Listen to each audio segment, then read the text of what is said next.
বিজয় আমরা অর্জন করেছি, সবাইকে নিয়ে সেই বিজয় আমরা উপভোগ করব। সেই বিজয়ের উপর নির্মিত হবে প্রকৃত শক্তিশালী গণতান্ত্রিক বাংলাদেশ।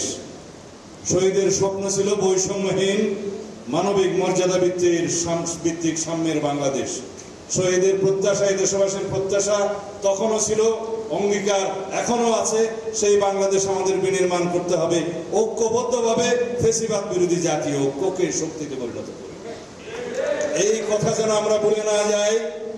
আজকে যা শুরু হয়েছে, গণতান্ত্রিক শক্তিগুলোর মধ্যে বিভেদ কারা করছে, কারা গণতান্ত্রিক শক্তিগুলোর মধ্যে আপোষে লড়াই সৃষ্টি করে দিয়ে কারা এই আরাম উপভোগ করছে। আমি গতকালকে একটা অনুষ্ঠানে বলেছিলাম, আমরা গণতান্ত্রিক শক্তি সমূহ পরস্পর লড়াই করছি আর আরামে আছে দিল্লিওয়ালারা। কেননা আমাদের মধ্যে পরস্পর বিভক্তি এবং লড়াই উপকৃত হবে তারাই। আমরা এই 1 বছর যেতে না যেতেই আমরা ভুলে যাচ্ছি গণতান্ত্রিক সংগ্রামের স্ট্রাগলের সমস্ত আমাদের ত্যাগ তিতিক্ষাকে, রক্তদানকে। আমরা মর্যাদাবান করার পরিবর্তে পরস্পরকে পরস্পর অপমানিত করার সুযোগ নিচ্ছি। কেন জানি না, আমাদের মধ্যে সেই চর্চা ইদানিং শুরু হয়ে গিয়েছে। তার মধ্যে আমাদেরকে চিন্তা করতে হবে তারা ওরাই যারা আমাদের ভিতরে বিভক্তির মধ্য দিয়ে সুযোগ নেবে। তারা ওরাই যারা বাংলাদেশকে গণতান্ত্রিক রাষ্ট্র বিনির্মাণ হতে দিতে চায় না। তারা ওরাই যারা ফ্যাসিবাদের আগমনকে স্বাগতম জানাতে চায়। তারা ওরাই যারা বাংলাদেশের গণতান্ত্রিক সংগ্রামকে স্বাভাবিকভাবে নিতে পারে নাই।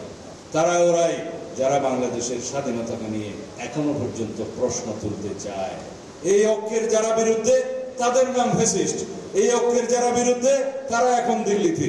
এই ঐক্যের যারা বিরুদ্ধে, তারা ফ্যাসিবাদের দূষর হয়ে বাংলাদেশে হয়তো এখনো গাপটি মেরে বসে আছে। তারা ছাড়া সবাই আমরা ঐক্যবদ্ধ, এবং সেই ঐক্যবদ্ধ শক্তিকে আমরা অবশ্যই সমুন্নত রাখবো। সেই ঐক্যবদ্ধ শক্তির মধ্যে অবশ্যই গণতান্ত্রিক পদ্ধতিতে কিছুটা বিতর্ক হবে, কিছুটা সংগ্রাম হবে, নির্বাচন হবে।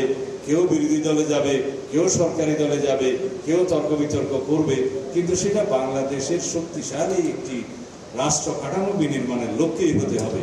বাংলাদেশের মধ্যে বিভেদ সৃষ্টির জন্য কোনো রকমের ওয়েপন, কোনো রকমের অস্ত্র আমরা কারো হাতে তুলে দিতে চাই না।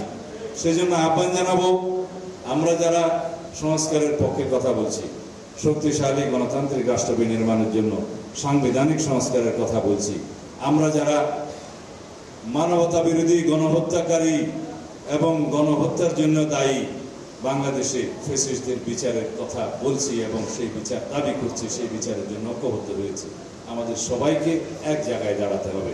সেই প্ল্যাটফর্ম হবে গণ ঐক্য।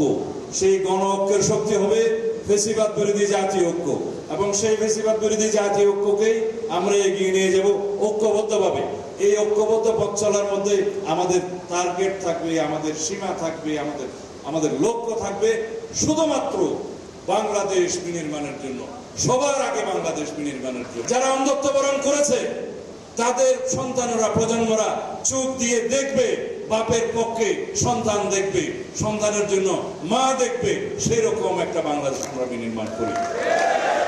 যারা শহীদ হয়েছে তারা তো আর আমাদের মাঝে ফেরত আসবে না, কিন্তু তাদের রক্তের ঋণ আমরা পরিশোধ করতে হবে একটি শক্তিশালী গণতান্ত্রিক বৈষম্যহীন রাষ্ট্র বিনির্মাণের মধ্য দিয়ে।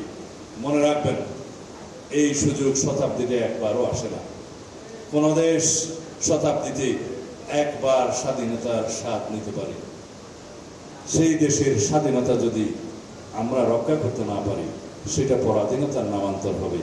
যেই অবস্থা আমরা বিগত সময়ে দেখেছি ফ্যাসিস্টদের সময়, আমরা নামমাত্র স্বাধীন ছিলাম। আমাদের একটা ভূখণ্ড ছিল, একটা পতাকা ছিল, বাংলাদেশ নামে একটা রাষ্ট্র ছিল, কিন্তু সেই রাষ্ট্রটা পরিচালিত হতো অন্য জায়গা থেকে। সেরকম পরাধীনতা তো আমরা চাইনি। সেরকম পরাধীনতার শৃঙ্খলে যাতে আমাদের আবদ্ধ না হতে হয়, সেজন্য সবার আগে বাংলাদেশ থাকবে। আমাদের কোনো বিদেশি প্রভু থাকবে না, আমাদের বন্ধু থাকবে বিদেশে, কখনো কোনোদিন প্রভু থাকবে না।